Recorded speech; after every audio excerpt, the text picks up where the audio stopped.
네, 오늘은 어거스틴의 사진에서 6번째 시간입니다. 죽음 뒤에 부활이 뒤따릅니다. 입니다. 그리스도의 십자가에 대해서 제가 무엇을 말하겠습니까? 제가 무엇을 말할 수 있겠습니까? 주님은 주님의 순교자들이 어떠한 죽음이라도 두려워하지 않기를 원하시며 스스로는 가장 끔찍한 죽음을 선택하셨습니다. 인간을 입으시고 주님께서는 직접 가르침을 보여주셨습니다. 주님은 십자가에서 인내의 본을 보이셨습니다. 십자가에 달리셨기에 거기에 우리의 사역이 있습니다. 우리의 사역의 본보기는 십자가입니다. 우리의 사역에 대한 보상은 부활입니다. 어거스틴이 처음에 이 문장을 풀어나갈 때 십자가에 대해서 제가 무엇을 말하겠습니까? 라는 부분으로 이제 일단은 일반적으로 그냥 평문적인 그런 질문을 던지죠. 내가 무엇을 말하겠습니까? 그런데 그 다음 질문은 무엇을 말할 수 있겠습니까? 라서 가능에 대한 부분으로 또 두 번 질문을 하게 되죠. 우리는 이 십자가에 대해서 어떻게 생각하고 있는지 잘 모르겠습니다. 그러나 이 십자가가 사실은 엄청난 그 형벌이었다라는 것은 역사적인 사실이고요. 이 십자가에 대해서는 많은 여러 그 역사적인 증거들을 통해서 참 다양한 방식으로 사람들을 죽여왔던 것을 알게 됩니다. 우리는 뭐 십자가에 못 박혔다라고 하면 거기에 대해서 얘기할 때 그냥 보통 어떤 생각은 있지만 십자가도 뭐 어떤 십자가는 뭐 타오 십자가 해가지고 이게 위 부분이 없는 그냥 T자 모양의 십자가가 있고 또 어떤 십자가는 뭐 다양한 방식의 십자가들이 있고 뭐 X자 모양의 십자가 또는 뭐 베드로 같은 경우에는 십자가에 거꾸로 달려 돌아가셨다 그러니까 이런 여러 가지 형태의 십자가가 있는데 이 십자가에 대해서 이야기할 때는 인간이 생각할 수 있는 가장 잔혹한 방법이다 라는 것에 대해서는 많은 사람이 동의를 합니다. 뭐 여러 가지 그 실험에 의해서 그리고 또 요즘에 보니까 그 필리핀 같은 경우는 한 번씩 보면 십자가형을 체험하는 사람들이 있죠. 필리핀 같은 경우는 그 사순절 기간에 거기에 그 가톨릭이 좀 심한 곳이잖아요. 사순절 기간 동안에 직접 십자가도 치고 또 가시 면류관을 만들어서 쓰고 막 이러면서 그 고난에 참여해 보겠다고 하면서 진짜로 못을 박는 사람도 있고 다양한 모습을 보여주는데 뭐 여러 가지 이야기들을 들어보면은 십자가에 이렇게 매달리는 거 보면 사람 뭐 우리가 그 그림 같은 데 보면은 손바닥에 이렇게 뭐 못을 박는다 뭐 이렇게 하지만은 뭐 실제적으로 뭐 손바닥에 박으면 그게 다 떨어져 나가서 그럴 수는 없고 뭐 손목에다 박아야 된다는 그런 이야기도 있고 또 이게 뭐 십자가에 이렇게 달려있는 동안에는 뭐 몇 번이나 기절을 한다는 뭐 그런 이야기며 그 여러 가지 이야기들이 있습니다. 굉장히 끔찍한 형벌이라는 거죠. 근데 이 십자가가 이런 끔찍한 십자가가 우리가 이야기할 때 이 어거스틴이 그럽니다. 십자가에 대해서 제가 무엇을 말하겠습니까? 아니 우리가 십자가에 대해서 말하라 그러면 그 형벌에 대해서 이야기를 할 건데 우리는 형벌에 대해서 이야기하지 않는 겁니다. 여기 굉장히 중요한 포인트예요. 십자가에 대해서 무엇을 말하겠습니까? 십자가에 대해서 말을 해봐라 이러면 그 당시에 로마인들에 대해서 십자가에 대해서 이야기하라 그러면 수치스러운 거, 최고의 죄인이 받는 형량, 뭐 여러 가지 십자가에 대한 이야기를 할 텐데 적어도 어거스틴이 십자가에 대해서 무엇을 말하겠습니까? 라고 질문했을 때는 여기에 대한 이야기를 하겠다는 게 아닙니다. 그 무엇을 말할 수 있겠습니까? 십자가에 대해서 무엇을 말할 수 있겠습니까? 내가 무엇을 말할 수 있겠습니까?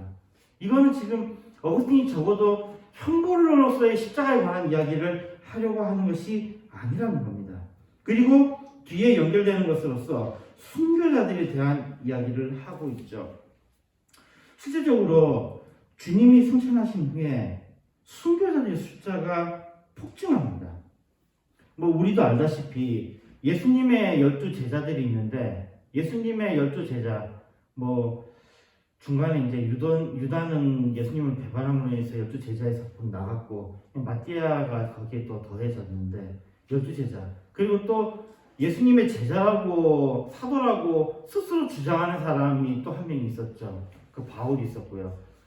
그리고 말이 12명의 제자라 그러지 이게 뭐 12명이 어떤 그 뭐랄까 상징적인 의미를 담고 있지 예수님의 제자들의 숫자가 과연 몇 명이나 됐을까요? 적어도 예수님이 승천하실 때 한 500 정도의 사람들이 모였다 그러고 수많은 사람들이 있다 그러면 그 사람들이 다 예수님의 제자였을 것도 있고요. 게다가 또 그 사람들이 비아냥거리면서 기독교인이라고 비아냥거릴 때도 너도 그리스도의 제자냐라고 그 비아냥거리는 거 보면은 정말 많은 제자들이 있었을 텐데요. 예수님의 이 수많은 제자들, 뭐 적어도 12명에 한해서만이라도 한 사람 빼고는 우리가 알기로는 다 순교했다고 알고 있잖아요. 뭐 한 사람 그 요한 빼고는 다 순교한 걸로 알고 있습니다.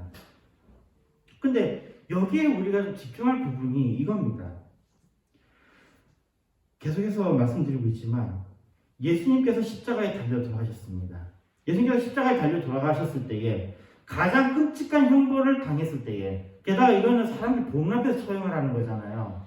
그거 보고 니네도 이렇게 하면 똑같이 일을 다 한다 라고 사람들이 본보기로 보여주는 그 십자가에 예수님을 못 박아 죽였는데 예수님의 제자들이 그때는 무서워서 다 뿔뿔이 흩어졌습니다.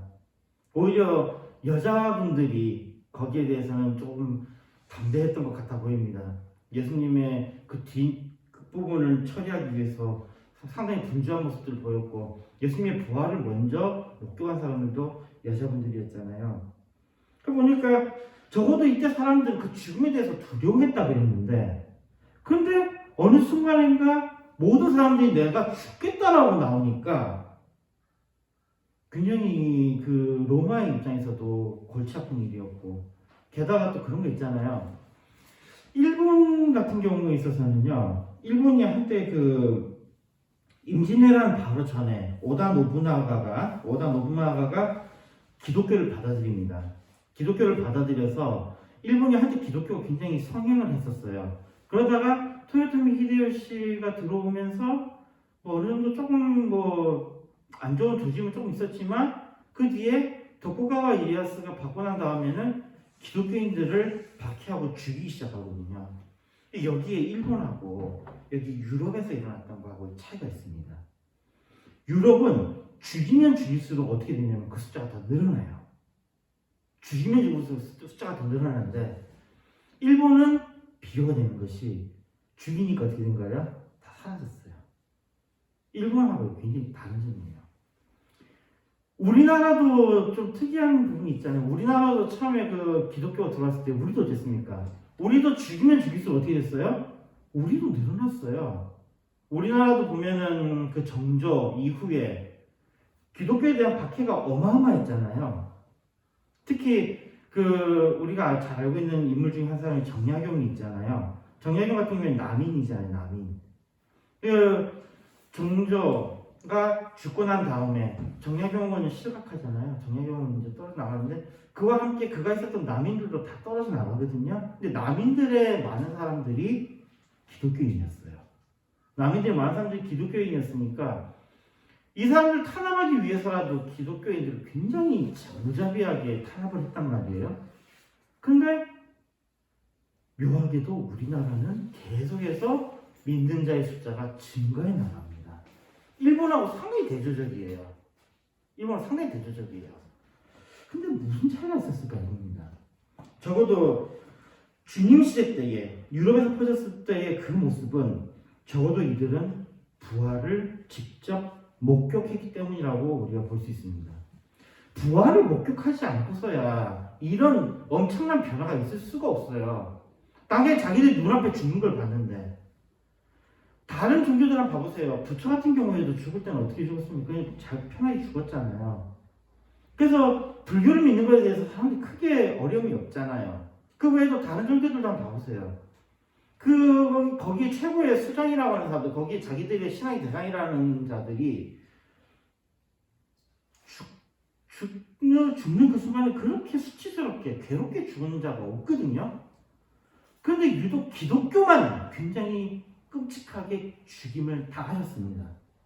그런데 그걸 봤던 사람들이 예수를 믿겠다라고 하는 것은 이들이 부활을 목격하지 않고서는 불가능한 일이에요. 부활을 목격하지 않고서는 불가능한 일입니다. 그러면 일본 같은 경우에는 왜 사라졌을까? 여기에 대해서는 우리가 좀 의문을 가질 수 있습니다. 굉장히 지독하게 탄압을 했다고 그러는데 아마 거기는 그쪽 문화에서 기독교가 제대로 뿌리를 내리지 못했을지도 모르고 여러 가지 이야기들이 있습니다만 분명한 것은 그런 것 같습니다. 만약에 이 사람들이 계속해서 그 신앙이 계속해서 자라났다면 적어도 이들은 부활에 대한 소망이 있어야 할 겁니다. 근데 저도 이렇게 쭉 더 봐야 알겠지만 일본 기독교 역사를 들다 보니까 이들에 대해서 부활에 대한 소망은 크지 않았던 것 같습니다. 이들은 신을 섬길 때 지금 현세에 나에게 잘해주는 나를 잘되게 하는 신에 대한 그게 굉장히 강했던 것으로 보여요. 어쨌든 일본식하고는 좀 더 비교를 해보는 부분이지만 우리나라 사람들은 어떨까요? 우리나라는 어떤 신앙이 있었습니까? 묘하게도 우리나라의 그 신앙은요, 우리는 종말론적인 신앙을 가지고 있었어요. 부활한다라는 것. 그리고 우리는 부활한다는 쪽보다는 우리나라에서 발전한 것은 오히려 천국 간다는 것에 사람들은 더 꽂혔던 것 같아요. 천국 간다는 것에 대해서. 그래서 우리나라는 굉장히 크게 일어났던 것 같은데, 어쨌든 이 기독교의 신앙이 정말 올바른 신앙인가에 대해서 판별하는 것은요, 박해할 때 이것이 드러납니다. 기독교의 신앙의 진수는 십자가거든요. 십자가는 죽음이란 말이에요. 근데 그 죽음에 대해서 사람들이 두려워하지 않는다는 것은 이들은 부활에 대한 소망을 분명히 갖고 있다는 겁니다. 그리고 부활에 대한 소망이 있는 기독교가 진짜 기독교예요. 우리가 이걸 보고 살아가는 거거든요. 그러니 여기 이렇게 말하는 겁니다.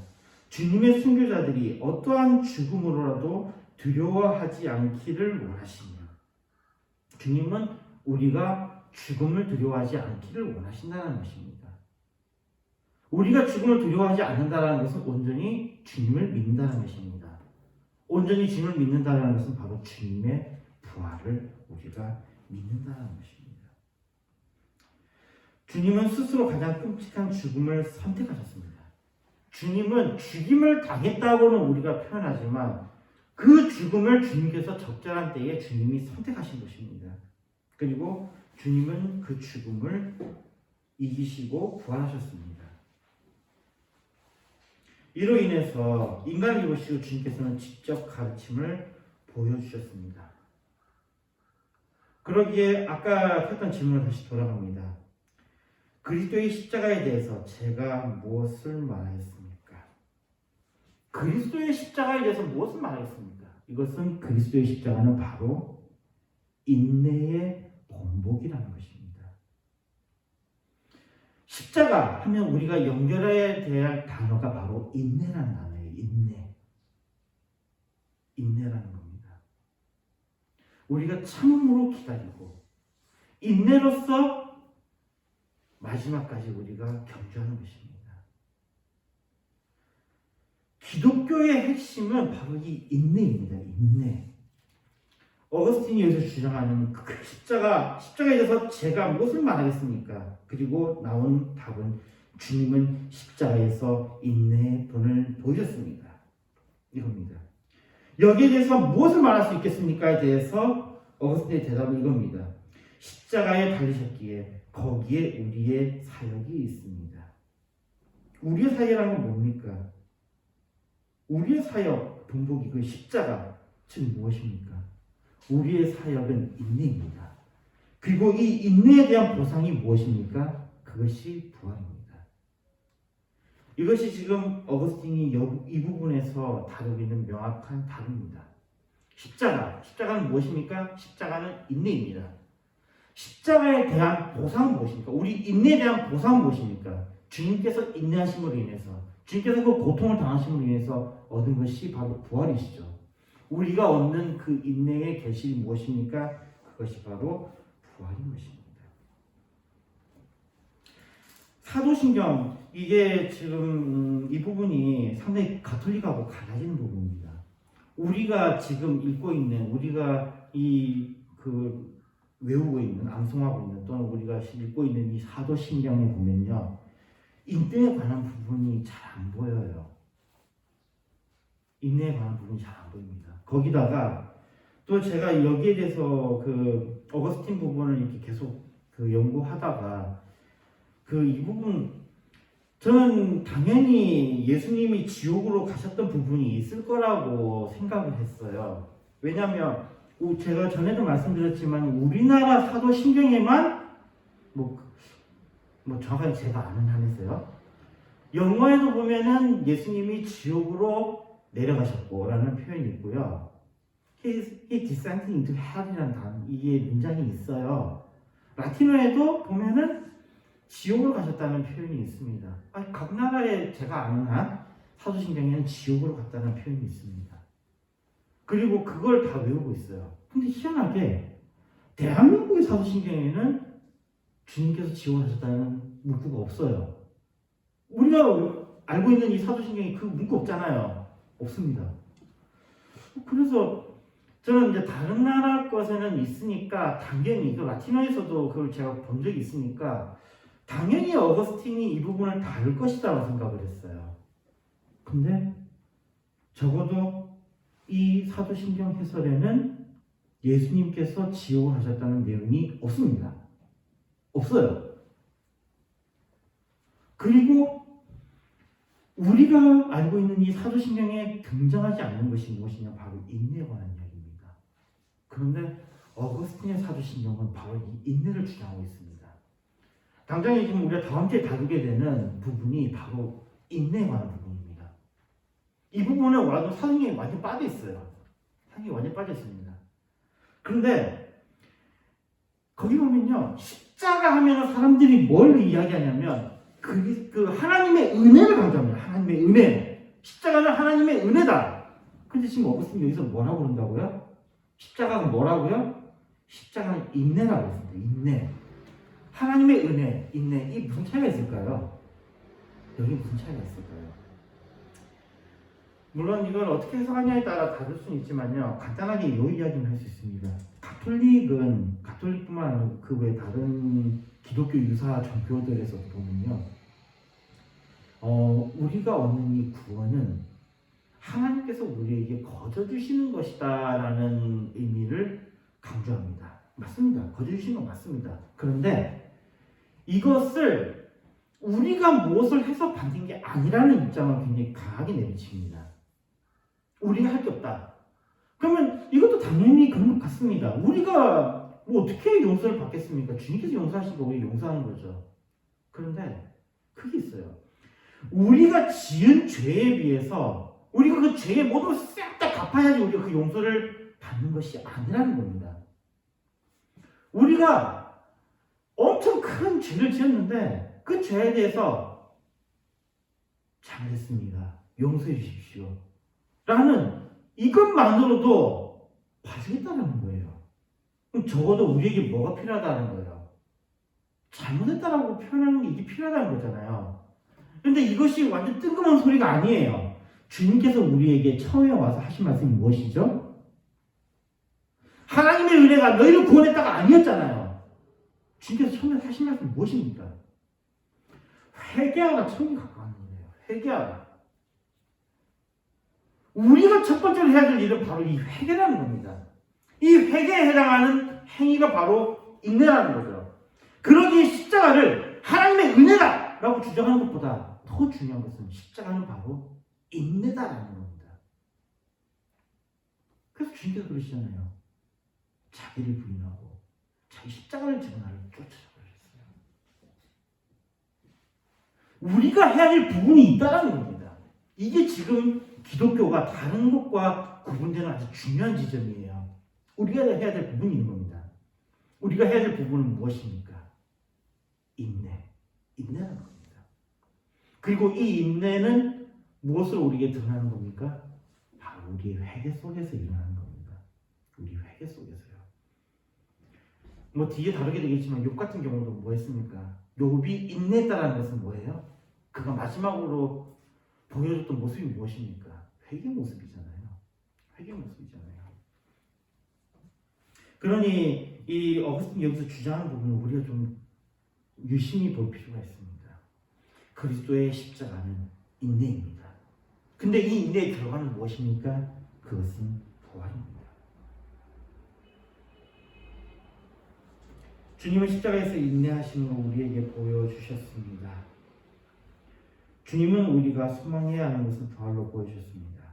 마치 우리가 경기장에서 경기에 참가하는 사람인 듯이 분명히 주님은 말씀하셨습니다. 행하라. 그리고 인내하라. 맡겨진 일을 행하라. 그리하여 상을 받으라. 경기장에서 싸우라. 그러면 승리의 면류관을 받을 것이다.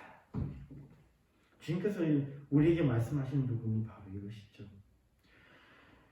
우리가 천국의 상급에 관한 이야기를 하면서 이전에 교회에서 상당히 왜곡되게 알려준 것들이 있죠.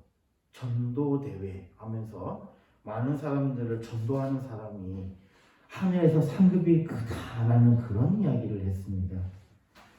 그런데 이것뿐만 아니라 또 다른 건 무슨 또 헌금에 관해서도 이런 이야기 있잖아요. 헌금 많이 하는 사람은 어떻다고요? 헌금 많이 하는 사람은 하늘에서 상급이 크다. 하나님께서 너에게 주시는 것을 네가 시험해봐라. 이런 얘기 하잖아요. 근데요, 우리가 이 성경을 제대로 보면요, 우리에게 주어진 그 의무라는 것은요, 11조입니다. 10분의 1을 내고 하나님을 시험해보라고 그랬지, 네가 가진 거 다 내놓고 시험해보라고 하지 않았어요. 그걸 희한하게 이렇게 비꼬더라고요. 마치 하늘나라에 경쟁이 있는 것처럼 이야기를 합니다. 그러나 우리가 저기 계시록에도 보면요, 그 장로들이 주님의 보좌 앞에 섰지만 그들이 받은 영광과 존귀를 어떻게 합니까? 주님께 모두 던져버리잖아요. 그들이 받은 영광과 존귀마저도 다 주님께 던져버립니다. 하나님의 나라는 공정한 나라예요. 그 나라에 누가 더 큰 상을 받고 누가 작은 상을 받고 하늘에서 더 높임을 받고 누구는 낮음을 당하고 그런 곳이 아니에요. 그런 곳이라면 누가 가고 싶습니까? 아니, 영원한 생명이 있는 곳에서 내가 평생 또 누구 밑에서 일해야 된다 그러면, 내가 누구보다도 못한 사람이 된다 그러면 뭐하러 그런 나라를 갑니까? 우리가 꿈꾸는 나라는 그런 나라가 아니에요. 여기서 이야기하는 여기 행하라 또는 승리의 면류관을 얻어라 라는 것은 바로 이 땅에서 인내에 관한 이야기라는 겁니다. 인내에 관한 이야기. 인내함으로 인해서 얻는 그 승리의 면류관은 바로 부활인 거예요. 부활입니다. 그리고 이런 부분을 우리 하나 짚고 넘어갈 것은요, 많은 사람들이 교회에 헌금을 내면서 또 교회에서 일을 하면서 주님의 일을 하면서 자기들이 이것을 함으로 인해서 하나님께 많은 것을 받을 것이라고 생각을 하고 봉사를 합니다. 그러나 받을 것을 생각하고 하는 것은 탐욕입니다. 내가 이만큼 했다고 거기에 대한 대가를 받는다 그러면 그 탐욕이에요. 근데 이 탐욕의 결과가 어떤 건지 잘 보여주는 게 바로 주식이죠. 주식에 자기가 돈을 막 투자를 해요. 투자를 해야지 돈을 따는 건 사실이에요. 그런데 자기가 투자하는 만큼 돈을 따나요? 그건 아니잖아요. 탐욕을 접근하는 문제가 아니라는 겁니다. 주식에 대해서 접근하는 방법도 마찬가지로 어떤 사람은 그 주식을 어떤 방식으로 접근합니까? 거기에 돈을 투자해서 내가 큰 돈을 따겠다라고 생각해서 접근하는 게 아니고 주식을 통해서 자기가 그 권한을 갖는 거죠. 권한을 갖기 위해서 주식을 하는, 주식 한 주당 투표권 하나잖아요. 그걸 위해서 자기가 관여하기 위해서 하는 사람들이 소위 말하는 경영자들이잖아요. 그런 사람들은 돈 때문에 하는 거 아니거든요. 물론 전국적으로는 돈의 문제지만 그런 거거든요. 받을 것을 먼저 생각하고 내가 이만큼 돈 헌금을 했으니 하나님께서 요만큼 주실 거야 라고 하는 것, 그것은 탐욕입니다. 내가 특별 헌금을 바치고 우리 자녀가 좋은 학교에 들어갈 수 있게 내가 기도하고 있으면 자녀가 거기에 들어갈 거야. 그건 탐욕입니다. 받을 것을 생각하고 행하는 것들은 탐욕입니다. 그러기에 우리가 소망할 것은 부활밖에 없어요. 우리가 소망할 것은. 그 일은 무엇입니까? 순종입니다. 사은 무엇입니까? 더 이상 죽음이 없는 부활입니다. 제가 여기 어떠한 이유로 죽음 없니란 말을 더했을까요? 왜냐하면 나사로는 부활했었지만 다시 죽었기 때문입니다. 그리스도는 다시 살아나셨습니다. 이는 그리스도께서 죽은 자 가운데서 살아나셨음에 다시 죽지 아니하시고 사망이 다시 그를 주장하지 못하는 줄을 아니로라. 지난번에도 한번 언급한 적이 있는데 그 요한복음 강해에 트랙타투스 49번에 이 부분에 관한 언급이 있습니다. 성경에는 부활한 사람이 총 몇 명이 등장하죠? 성경에는 예수님을 제외한 부활한 사람이 몇 명이 등장하죠? 성경에 몇 명이 등장합니까? 지난번에 저희 설교 때 이야기했습니다. 몇 명이 등장하죠? 3명이 등장합니다. 3명. 자, 그러면은 죽음을 맛보지 않은 사람들은 몇 명이 등장합니까? 성경에? 죽음을 맛보지 않은 사람. 누구 있죠? 죽음을 맛보지 않은 사람들은 에녹과 엘리야 두 사람 등장하죠. 그럼 예수님은 죽지 않으시고 하셨으니까 여기까지 3명을 지정하는 사람도 있지만 예수님은 죽음을 맛보셨으니까 죽음을 맛보지 않았다는 것은 좀 아닌 것 같고요. 그렇게 등장하고 있죠. 다시요. 부활한 사람이 몇 명 등장한다고요? 3명이 등장한다고요. 챕터 49번에 그때 우리가 설교 때 한번 다뤘습니다. 여기에 첫 번째로 그 어거스틴이 언급했던 것은 누구죠? 회당장 야이로의 딸의 이야기가 나오죠. 이거는 성경 여러분들이 지금 대표적인 게 마태복음 5장 22절 42절에 있는 말씀입니다. 회당장 딸의 이야기 속에서 어거스틴이 어떤 의미를 이끌어냈습니다. 여기서 회당장의 딸은 집에서 죽었죠. 집에서 죽었습니다. 집에서 죽고 그 시체를 밖으로 갖고 나오질 않았어요. 이걸 가지고 어거스틴이 어떻게 해석을 했냐면 이것은 마음으로 지은 죄다.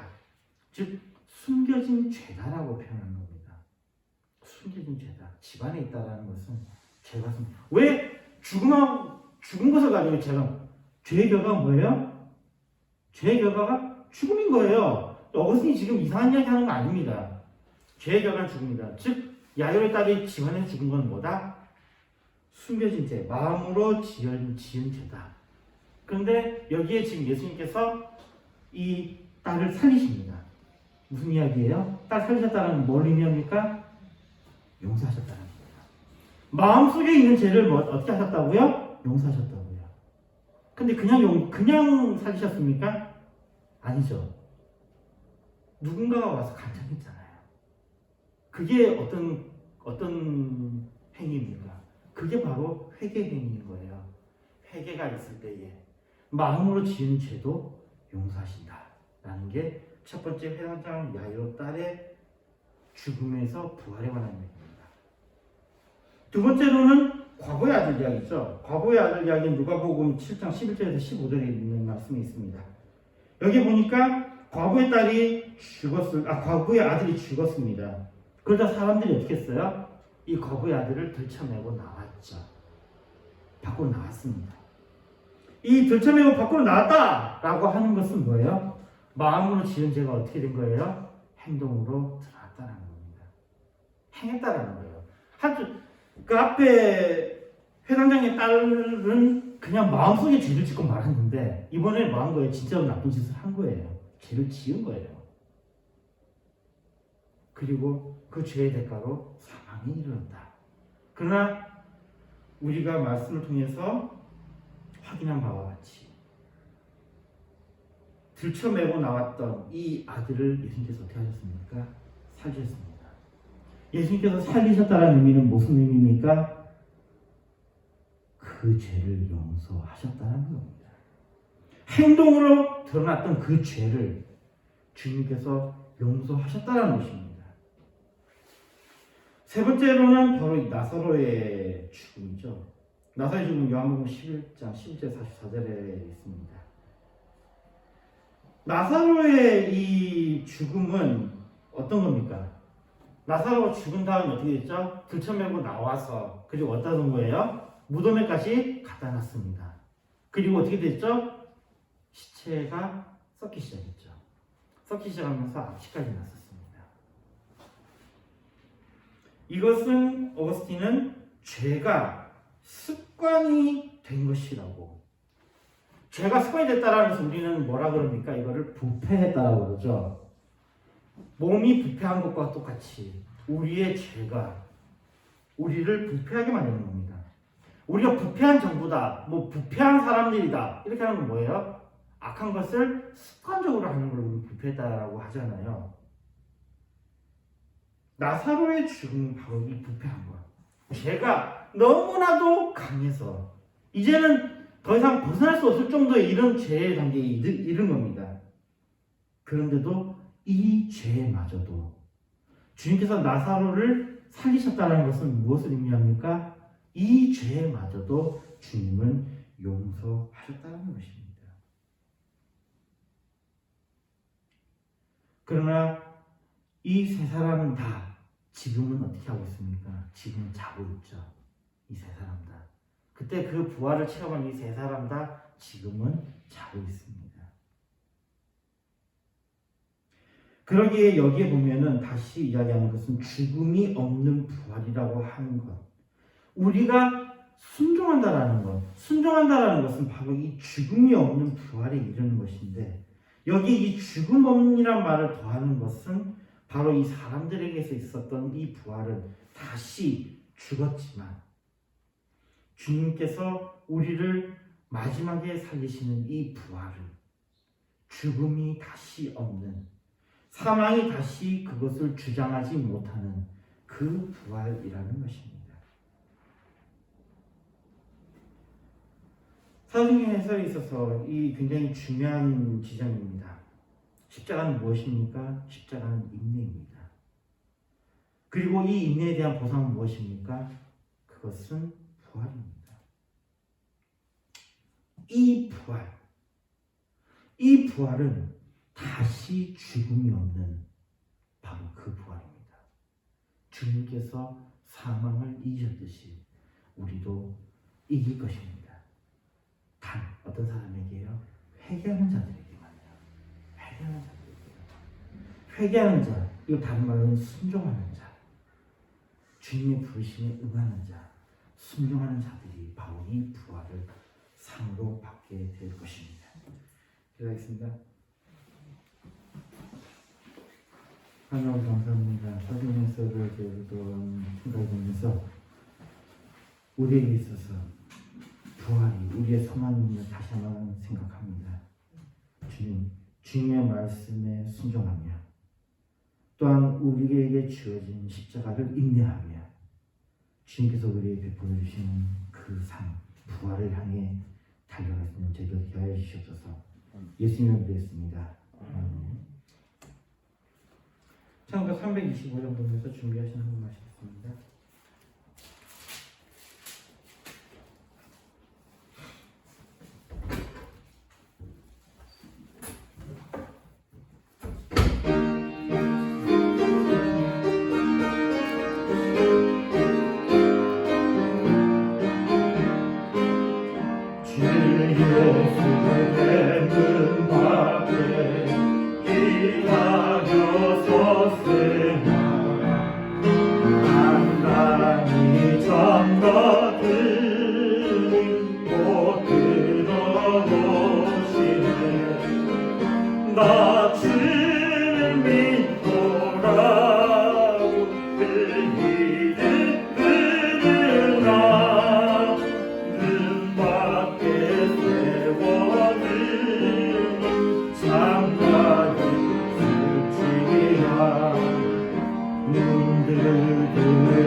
못 박힌 손이요 또 가시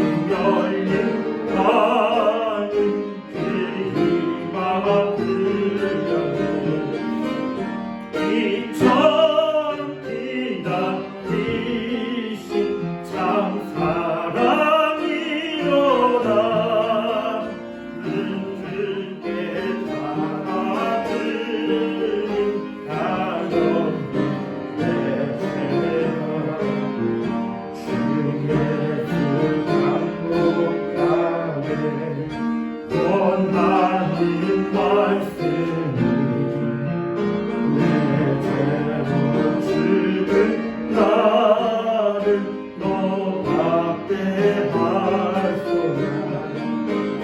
나 죄를 회개하고 공을 일렵니다. 드셔서 자정하사 떠나지 마소서. 아멘. 구성님 기회주셨습니다.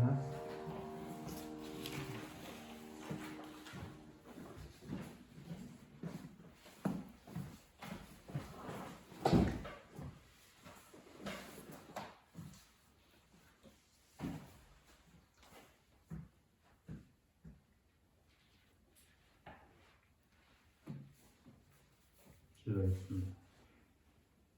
최은정 주님 기도했습니다. 범사에 감사합니다. 지금 범사에 감사합니다. 감상금 체험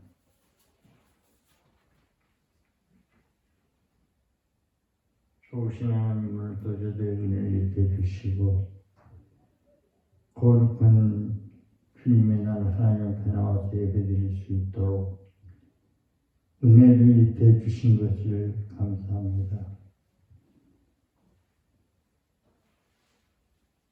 우리가 하나님 은혜가 아니면은 아무것도 할 수 없는 죄인임을 다시 한번 알게 하시고 죄 삭은 사망이요 하나님의 은혜는 우리를 영생에 인도하는 것을 믿습니다. 다시 한번 이 시간에 예배드리는 것을 참으로 감사합니다. 이 시간에 드린 예물이 하나님이 기뻐하는 예물이 되게 하시고 11절 주일헌금으로 감사헌금으로 드린 손길 주님 축복해 주시고 그 손길이 지혜롭게 하시고 영권과 영역을 만며 더하여 주시며 정말 하나님의 놀라운 역사 속에서 사는 삶이 되도록 주님 성령 충만케 하여 주옵소서. 이 예물이 쓰여지는 곳에 하나님의 나라가 이루어지게 하시고 이 예물이 쓰이는 곳에 사람 살리고 영혼 살리게 하여 주시옵소서. 하나님이 원하시고 기뻐하는 전도가 되어질 수 있도록 이 지역에 특별히 모양교회를 세워주셨사오니 이 모양교회가 이 해야 될 삶을 감당하기 감이 없도록 하나님께서 믿어야 될 자들, 구원받을 자들 불러주시고 모아주시고 붙여주시고 인도해 주셔서 정말 마지막 때 교회로서 사는 감당기에 부족함이 없도록 늘 믿음으로 승리하는 모양교회가 되도록 축복해 주옵소서. 이 예물이 쓰여지는 곳에 하나님의 나라가 확장되게 하시고 이 예물이 쓰여지는 곳에 사람 살리고 영혼 살리게 하여 주옵소서. 감사드렸고 예수님의 이름으로 기도드리옵나이다. 아멘.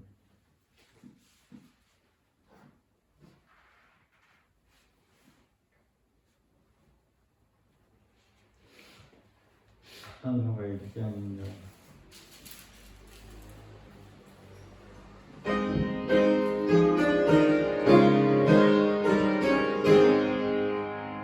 만동의 물로